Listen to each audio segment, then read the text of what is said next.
Halo semuanya, selamat datang di podcast kita. Nah, kali ini kita bakal ngobrolin hal seru nih tentang teknologi. Gua sebagai pamungkas punya tema yang pastinya nyambung banget buat kalian. Judulnya itu adalah tantangan setelah lulus kuliah yang masih 1,5 tahun ke depan, dan kalian yang harus dimiliki anak sistem informasi. Nah, pada tema ini tuh ada beberapa topik, tapi topik pertama itu coding. Langsung aja ya. Gimana sih perasaan kalian yang tinggal 1,5 tahun lagi lulus? Pastinya campur aduk banget kan?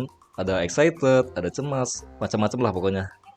Nah, hari ini tuh kita sudah kedatangan tamu spesial yang akan sharing pengalaman dan tips buat kalian. Nah, ini dia Ilham Arya Duta. Thank you ya Git, udah undang gua. Langsung aja ya, Am. Menurut lu apa sih tantangan terbesar yang bakal dihadapi mahasiswa SI setelah lulus nanti? Tantangan terbesar ya Git ya. Menurut gua sih tantangan terbesar itu transisi dari dunia kampus ke dunia kerja. Nah, dimana misalkan kita di kampus itu punya jadwal yang terstruktur, yang biasanya kita udah diatur. Kalau di dunia kerja tuh kita harus mandiri dan cepat adaptasi. Selain itu, menemukan pekerjaan yang pas dengan minat dan keahlian juga nggak selalu mudah. Jadi persiapkan diri kalian dengan baik ya. Setuju banget nih. Menurut lu, kalian apa sih yang penting banget dikuasai oleh mahasiswa SI? Apakah coding salah satunya? Ada beberapa keahlian penting nih. Pertama, coding tentunya. Meski sekarang banyak AI yang bisa bantu coding, tapi paham dasar-dasar coding itu tetap penting. Yang kedua, pengelolaan basis data nih atau database. Kayak misalkan SQL atau NoSQL. Nah, minimal lu tahu bedanya kalau misalkan lu nggak bisa nguasain keduanya. Ketiga, kemampuan analisis dan desain sistem. Dan yang gak kalah penting lagi adalah komunikasi dan kerja tim. Kalau misalkan lu di dunia kerja nanti kan lu bakalan ada komunikasi sama tim, jadi itu bakalan penting banget. Jangan lupa juga buat terus update dengan teknologi terbaru. Bener banget. Apalagi di dunia teknologi sekarang tuh perkembangan cepet banget kan. Sesuai yang lu bilang tadi tentang coding, pemirsa itu banyak yang nanya, sebenarnya skill coding itu masih relevan emangnya di tengah munculnya AI yang bisa coding-coding? Menurut lu gimana pendapat lu? Pendapat gue ya gitu ya. Pendapat gue sih skill coding itu tetap penting. AI emang bisa bantu. Tapi kalau misalkan paham dasar coding itu kayak lu tuh punya kondisi yang kuat. Coding juga ngelatih cara kita berpikir kritis dan nyelesain masalah.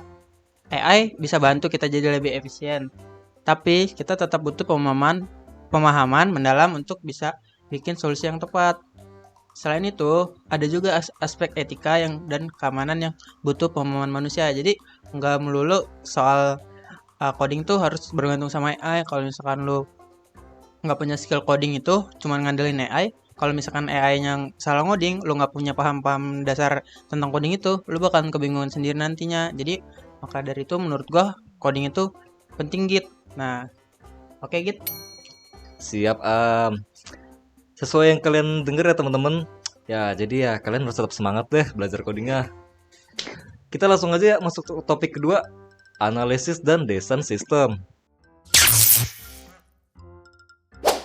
Nah, Ham, gue boleh kan nanya sama lo nih? Bisa nggak sih lo jelasin secara singkat apa itu analisis dan desain sistem? Tentu Git. Analisis dan desain sistem itu adalah proses yang digunakan untuk mengidentifikasi kebutuhan pengguna dan ngerancang solusi yang efektif untuk memenuhi kebutuhan tersebut. Nah, ini tuh ngelibatin berbagai tahap Git. Yang pertama tuh mulai dari pengumpulan informasi, terus lu nanti bakalan nganalisis kebutuhan. Nanti lu bakalan ngedesain solusi juga. Terus sampai ke implementasi sampai ke implementasi dan pengujian sistemnya juga.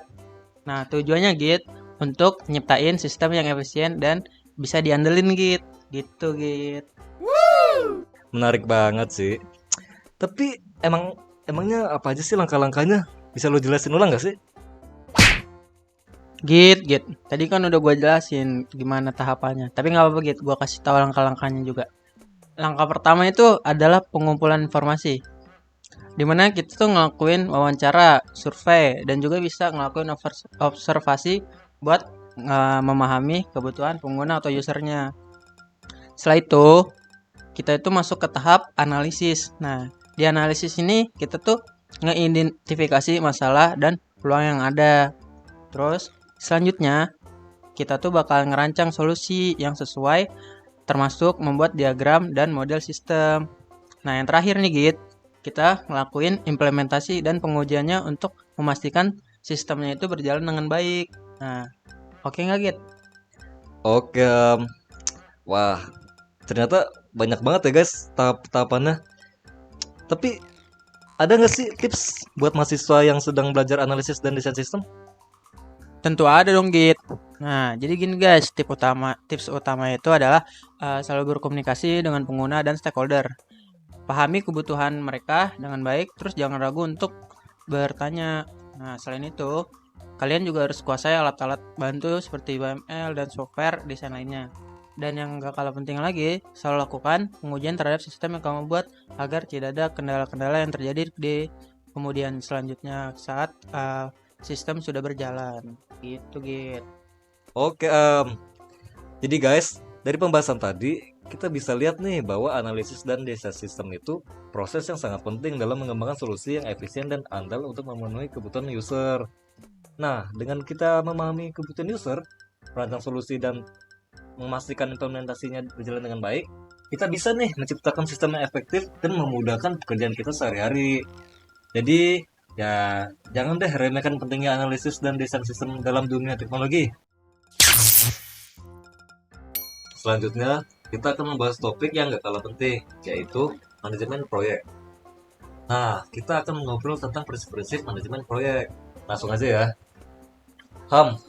Bisa nggak sih lo jelasin apa itu prinsip-prinsip manajemen proyek? Nah, bisa Git. Nah, manajemen proyek ini tuh jadi keahlian yang cukup bagus misalkan kalau dimilikin sama mahasiswa sistem informasi. Nah, prinsip-prinsipnya itu adalah panduan dasar yang digunakan untuk mengelola proyek agar berjalan lancar dan sukses. Nah, ini tuh termasuk perencanaan yang matang, pengorganisasian sumber daya, pengarahan tim, dan pengawasan kinerja proyek. Nah, tujuannya itu buat mencapai tujuan proyek itu yang sesuai dengan waktu, anggaran, dan kualitas yang ditentukan. Wah, jadi penting banget ya buat ngerti prinsip-prinsip ini. Nah, selain itu, alat manajemen proyek apa aja sih yang sering digunakan seperti Microsoft Project atau Trello-nya? Ya, ada banyak alat manajemen proyek yang bisa membantu untuk mengelola proyek dengan lebih efisien. Nah, misalkan Microsoft Project itu adalah salah satu yang populer untuk perencanaan, pengawasan, proyek secara detail. Nah, di sisi lain ada Trello, dia itu lebih sederhana dan visual, sangat cocok untuk tim yang membutuhkan kolaborasi dan untuk pelacakan tugas dengan mudah. Keduanya ini sangat berguna tergantung kebutuhan proyek kalian. Jadi, alat-alat ini bisa banget ya membantu kita dalam mengelola proyek. Ya, pokoknya membantulah kolaborasi atau pelacakan tugas. Tapi ada nggak sih tips buat mahasiswa yang ingin belajar lebih tentang manajemen proyek ini? Nah, tentu ada gitu tipsnya. Jadi, yang pertama tuh coba kalian tuh terlibat dalam proyek nyata. Nah, baik itu di kampus atau di luar. Yang kedua itu pelajari juga nih, atau misalkan gunakan juga sekalian nggak apa-apa alat-alat manajemen proyek yang ada. Misalkan kayak tadi Microsoft Project atau Trello gitu. Ketiga itu selalu berkomunikasi dengan tim dan pastikan semua orang juga tuh tahu tugasnya dan tanggung jawab mereka gitu. Dan yang terakhir ini jangan lupa untuk selalu mengevaluasi kinerja proyek dan selalu belajar dari pengalaman gitu. Waduh, mantap banget Dari pembahasan tadi, kita bisa lihat nih bahwa prinsip-prinsip manajemen proyek sangat penting untuk memastikan proyek berjalan lancar, guys. Dengan memahami perencanaan yang matang, pengorganisasian sumber daya, pengarahan tim, dan pengawasan kinerja proyek, kita bisa nih mencapai tujuan proyek sesuai dengan waktu, anggaran, dan kualitas yang ditentukan. Lalu, menggunakan alat manajemen proyek seperti Microsoft Project atau Trello, juga bisa nih sangat bantu dalam mengelola proyek dengan lebih efisien. Oke deh, kita langsung aja lanjut ke topik berikutnya yaitu keamanan informasi. Kalian masih dengerin kan guys? Simak terus ya. Bisa nggak sih lu jelasin apa itu singkatnya keamanan informasi? Jadi keamanan informasi ini tuh penting nih buat jadi keahlian mahasiswa sistem informasi. Nah, keamanan informasi secara singkat itu adalah praktik untuk melindungi data dari akses yang tidak sah, perusakan atau pencurian. Gitu. Nah, ini tuh melibatkan berbagai teknik dan alat untuk memastikan data tetap aman, baik saat disimpan maupun saat ditransmisikan. Jadi penting banget nih buat melindungi data pribadi dan bisnis dari ancaman cyber. Oh gitu ya. Tapi lo tau gak sih ancaman apa aja yang biasanya dihadapi dalam keamanan informasi? Nah, ini kenapa nih yang tadi gue bilang kalau misalkan ini tuh jadi cocok kalau misalkan keahliannya tuh dimiliki sama mahasiswa informasi karena ada banyak ancamannya tuh kayak seperti malware, phishing, ransomware, dan serangan DDoS. Nah, jadi setiap ancaman ini punya cara kerja yang berbeda, tapi tujuannya tetap sama, yaitu untuk mengakses atau merusak data. Nah, makanya tuh penting banget nih buat selalu update dengan teknik keamanan terbaru dan edukasi pengguna tentang cara-cara menghindari ancaman ini gitu. Jadi nih menurut gue nih lumayan penting nih gitu. Pastinya sih, keamanan itu emang pasti paling penting dari semuanya. Nah, ada nggak tips buat pendengar kita nih?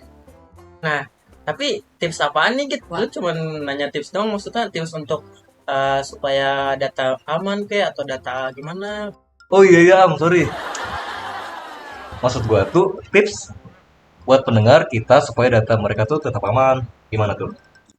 Oh gitu gitu. Oh, ada sih nih tips utamanya itu selalu gunakan password yang kuat dan jangan gunakan password yang sama untuk berbagai akun. Nah, satu. Terus ada juga untuk selalu update software dan gunakan antivirus yang terpercaya.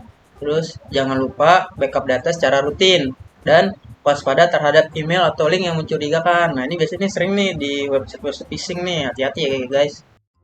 Mantap, thank you. Jadi guys, dari pembahasan tadi, kita tuh bisa tahu bahwa keamanan informasi itu sangat penting untuk melindungi data kita dari akses yang tidak sah, perusakan, atau pencurian gitu dah. Nah, menghadapi ancaman seperti malware, phishing, ransomware, dan serangan DDoS, kita perlu selalu update dengan teknik keamanan terbaru atau edukasi pengguna tentang cara menghindari ancaman tersebut. Nah, tipsnya itu yang paling sederhana seperti menggunakan password yang kuat, update software, menggunakan antivirus terpercaya, rutin melakukan backup data, dan berhati-hati nih terhadap email atau link mencurigakan. Yang hal tersebut tuh bisa lah membantu menjaga keamanan kita. Kita lanjut dah topik berikutnya, yaitu pemodelan dan analisis data. Jadi kita akan ngobrol tentang bagaimana pemodelan data dapat membantu kita memahami informasi dengan lebih baik dan membuat keputusan yang lebih cerdas. Langsung aja ya guys. Kalian pasti udah nggak asing kan tentang pemodelan dan analisis data. Nah, bagi yang belum paham nih, kita akan jelasin lagi. Yang pastinya akan jelaskan oleh Ilham. Langsung aja ya. Gimana sih menurut lu pemodelan dan analisis data itu? Nah, tentu Git. Nah, pemodelan analis data ini cocok juga nih buat anak SE nih kalau misalkan mau ambil keahlian ini. Nah, jadi pemodelan data dan analisis data itu adalah proses membuat representasi abstrak dari data dunia nyata untuk memudahkan analisis dan pengambilan keputusan. Nah, sementara kalau misalkan analisis data itu, nah, untuk proses penggalian informasi dari data untuk memahami pola, tren, dan wawasan yang penting. Gitu. Kedua hal ini tuh sangat krusial sekali kalau misalkan buat keputusan bisnis karena misalkan kita dalam berbisnis keputusan salah tuh bakalan merugiin perusahaan dan kita sendiri nantinya gitu. Makanya kalau anaknya sih punya skill ini sih bakalan bantu banget nanti dia ke dalam kalau misalkan udah lulus dan di dunia kerja gitu. Dari segi tahapan, apa aja sih yang biasa dilakukan dalam pemodelan dan analisis datanya? Nah, kalau misalkan dari tahapannya itu, pertama kita tuh ngumpulin data dari berbagai sumber. Nah, bisa dari internet, dari mana aja lah, pokoknya bisa. Terus setelah itu, data tersebut itu nanti dibersihkan dan dipersiapkan untuk analisis. Nah, setelah udah dipersiapkan dan dibersihkan, nanti kita buat model datanya yang bisa mempresentasikan hubungan antara variabel-variabel yang ada. Nah, terakhir, kita tuh bakal ngelakuin analisis untuk menemukan pola dan tren yang ada dalam data tersebut. Nah, hasil analisis ini kemudian nanti bakalan digunain nih untuk mengambil keputusan yang lebih baik. Gitu, gitu. Jadi ini bakalan berguna banget nih misalkan kalau buat nyari-nyari tren-tren pasar, pola-pola market gitu. Kan ini berguna gitu. Jadi kalau misalkan anak sih punya skill kayak gini, dia bakalan bisa istilahnya gampang lah buat nyari kerja nanti. Banyak juga ya tahapannya. Nah, tipsnya dong, kasih tahu. Nah, ada sih Git. Kayak sebenarnya di matkul-matkul di anak sih juga ada sih, kayak misalkan kita tuh harus memahami kayak dasar-dasar statistik dan matematika gitu. Terus yang kedua tuh kita bisa mempelajari nih alat-alat analisis datanya, kayak misalkan bisa coba belajar Excel, misalkan, atau bisa bahasa R, atau misalkan program Python juga bisa dicoba tuh Git. Terus ada lagi coba yang ketiga nih, misalkan kalian tuh cobalah terlibat dalam proyek-proyek nyata yang melibatkan kayak analisis data gitu. Itu bisa untuk skill kalian. Terus yang terakhir tuh jangan takut juga buat eksperimen dan belajar dari kesalahan. Misalkan kalian udah nyoba-nyoba ini tapi salah, cobalah kayak searching-searching lagi buat nge-solve kesalahan itu gimana nanti. Nah, itu bakalan ngembangin skill kalian nih di analisis data atau proses pemodelan gini gitu. Wah, tipsnya berguna banget dah.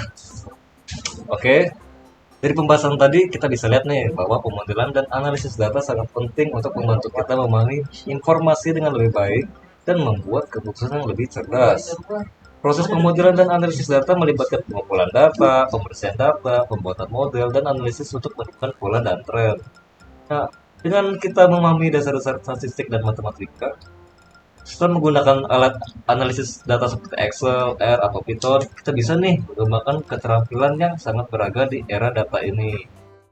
Oke, kita lanjut ke topik berikutnya, yaitu arsitektur perangkat lunak dan jaringan.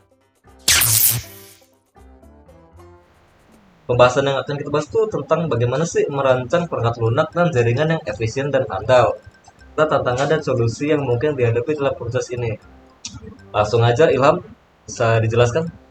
Boleh. Nah, arsitektur perangkat lunak itu adalah struktur keseluruhan dari sistem perangkat lunak yang mencakup komponen, hubungan antar komponen, dan prinsip serta pedoman desain.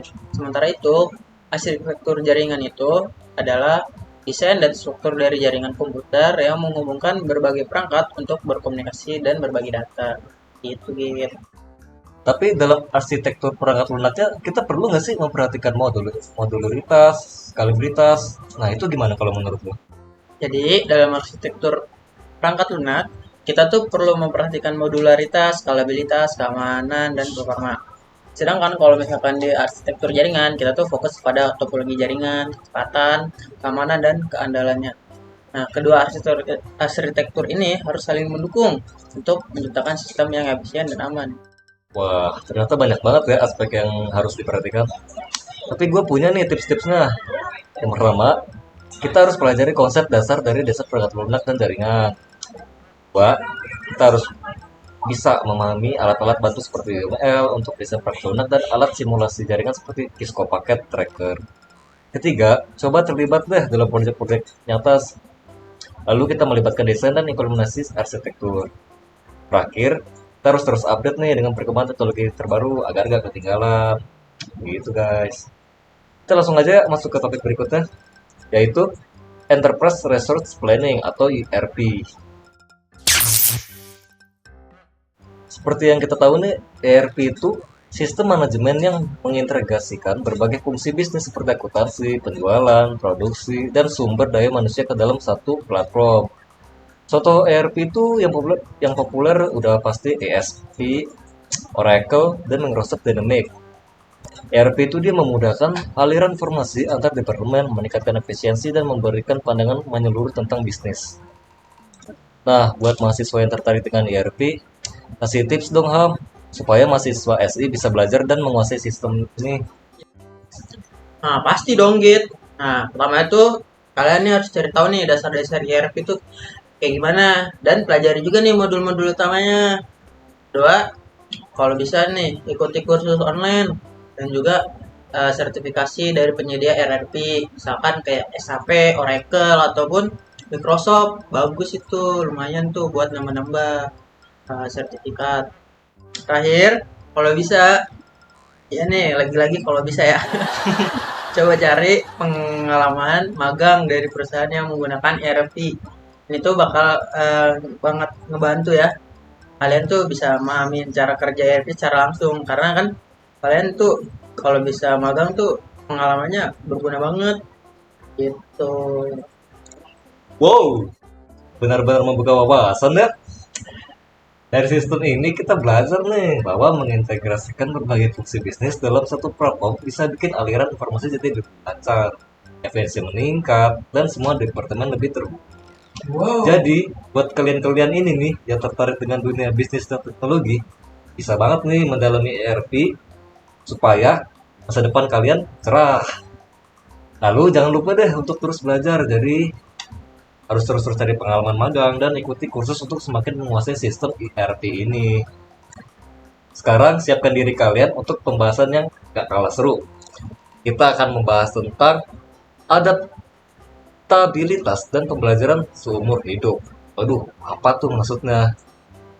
Jadi maksudnya tuh di dunia teknologi yang terus berkembang, kemampuan untuk beradaptasi dan terus belajar itu penting banget tahu. Nah, tolong jelasin dong Ilham. Aduh, git gue lagi. Jadi, problem solving dan critical thinking itu adalah keterampilan yang membantu kita untuk mengatasi masalah yang kompleks dan mengambil keputusan yang tepat. Gitu. Nah, di bidang teknologi, kita tuh sering dihadapkan dengan berbagai tantangan dan masalah yang memerlukan pemecahan yang kreatif dan analitis gitu kan. Dengan kemampuan ini kita bisa mengembangkan solusi yang lebih efektif dan inovatif gitu. Jadi skill ini tuh penting banget karena kalau misalkan kita selalu ngandelin AI dan AI itu kadang-kadang gak terlalu relevan gitu. Jadi kita tuh harus punya uh, skill problem solving dan critical thinking sendiri gitu. Oh gitu ya Ilham. Nah, ada nggak tipsnya nih buat mahasiswa yang ingin meningkatkan keterampilan problem solving dan critical thinking ini? Oke, balik lagi seperti biasa tips lagi ya Git. Oke, nah tips yang pertama itu selalu berlatih dengan berbagai jenis masalah dan tantangan. Kedua, belajar dari pengalaman dan kesalahan. Ketiga, gunakan teknik-teknik analisa seperti root case analysis dan SWOT analysis untuk memahami masalah lebih dalam. Empat, selalu berlatih untuk berpikir kritis dengan mengajukan pertanyaan seperti mengapa dan bagaimana terhadap setiap situasi gitu. Jadi, kalau misalkan ada masalah, jangan eh, atau misalkan ada pernyataan tuh jangan kayak iya iya iya aja, mungkin bisa lebih dikritisi lagi dengan kayak kenapa harus begitu, mengapa kok begitu. Misalkan kayak bagaimana sih kok bisa jalan kayak gitu, itu kayak itu tuh bisa ngelatih critical thinking kita juga. Nah, gitu guys.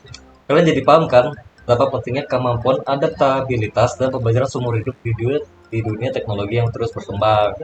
Teknologi itu nggak pernah berhenti berubah. Jadi kalau kita nggak bisa beradaptasi dan terus belajar, kita tuh bakal ketinggalan. Nah, dengan selalu terbuka terhadap hal baru, mengambil kursus online, membaca tentang tren teknologi terbaru, dan bergabung dalam komunitas teknologi, kita bisa tetap relevan dan kompetitif. Selain itu, problem solving dan kritik Selain itu, problem solving dan critical thinking juga keterampilan yang krusial untuk mengatasi. Selain itu, problem solving dan critical thinking juga keterampilan yang krusial untuk mengatasi masalah kompleks dan membuat keputusan yang tepat.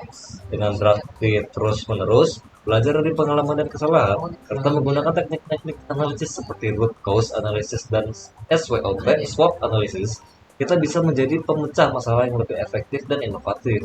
Jadi, kalian harus terus nih asah keterampilan kalian. Lalu jadilah agen perubahan di dunia teknologi. Asik. Sekarang kita masuk ke topik yang sangat menarik dan krusial dalam kehidupan kampus. Topiknya apa sih? Nah, topiknya yaitu keterampilan komunikasi. Komunikasi itu penting banget tau. Apalagi buat kalian-kalian nih yang sering kerja bareng Fit. Ya, semoga kalian masih pada dengerin kan? Nah, langsung aja deh. Ham, jelasin dong kenapa komunikasi itu penting banget terutama di dunia teknologi. Boleh. Jadi gini Git, keterampilan komunikasi itu penting banget karena kita kan sering kerja bareng nih dalam tim. Nah, dan kan kita tuh harus bisa juga berkomunikasi dengan berbagai stakeholder. Nah, komunikasi yang efektif membantu kita menyampaikan ide, menyelesaikan masalah, dan bekerja sama dengan lebih baik. Nah, baik komunikasi lisan maupun tulisan. semuanya itu penting untuk memastikan pesan kita dipahami dengan benar gitu Git. Jadi kalau misalkan komunikasi lu buruk, lu bakalan susah banget buat diterima di perusahaan-perusahaan atau di tempat-tempat kerja yang bakalan memerlukan komunikasi-komunikasi yang baik gitu Git. Jadi lu harus pinter-pinter ya komunikasi sama orang. Oke? Oke. Nah, sesuai yang lo omongin nih, kasih tahu dong tips-tipsnya biar mahasiswa itu paham ke depannya itu bakal gimana buat komunikasi. Beneran Git, gue yang tips lagi. Kayaknya bosen banget gak sih Git? Kayaknya kali ini lu aja gak sih yang ngasih tips Git? Capek gue Git. Coba lu aja Git yang ngasih tips ya. Kayak lu lebih berpengalaman dalam komunikasi daripada gue. Boleh deh. Jadi guys, pertama kita tuh harus selalu berlatih komunikasi lisan dengan teman atau rekan kerja. Ya kayak kita berdua nih ngobrol-ngobrol gini. Lalu yang kedua, jangan takut untuk bertanya jika ada yang nggak jelas. Tiga, pelajari teknik-teknik komunikasi tulisan yang baik seperti email profesional. Itulah guys. Terakhir, coba terlibat dalam organisasi atau komunitas yang bisa membantu meningkatkan keterampilan komunikasi kalian. Gimana? Keren kan tipsnya? Wah, keren banget tipsnya ya. Sangat berguna Git. Thank you ya kita udah ngasih tips dan penjelasan yang bagus gitu. Jadi semoga nih bisa ngebantu buat para pendengar kita ya Git ya. Nah, nih coba balik lagi kalau Git. Sama-sama, Ham. Makasih, Ham, udah bantu ngejelasin semua topik-topik kita kali ini. Terus kasih-kasih tips juga. Ya, pasti itu sangat membantu sih buat pendengar podcast kita kali ini. Sama-sama Git, thank you ya udah ngundang gue di podcast kali ini. Gila, ini pengalaman sih bagus banget buat gue, kayak udah jarang-jarang ngobrol juga. Thank you banget bisa sama kalian guys sudah dengerin juga. Jangan lupa tadi diingat-ingat lagi nih skill-skill yang lumayan bagus buat mahasiswa sih. Nanti kalau misalkan dari kalian-kalian yang bisa memperbagus nih atau misalkan meningkatkan skill-skill yang ini nih jadi expert gitu, ini bakalan berguna banget sih menurut gue, apalagi menurut Bro Sigit juga pasti ini sangat banget ya gitu ya. Bener banget sih, Am. Pokoknya makasih banget lah. Tips-tips kali ini pasti membantu buat para pendengar di luar sana. Baik guys, kemungkinan sampai sini dulu podcast kali ini. Ya semoga berguna buat kalian. Semoga kalian tetap sukses, semangat menjalani hidup. Baik deh. Jangan lupa follow podcast kita ya guys, biar gak ketinggalan di episode-episode menarik lainnya. Sampai jumpa. Thank you.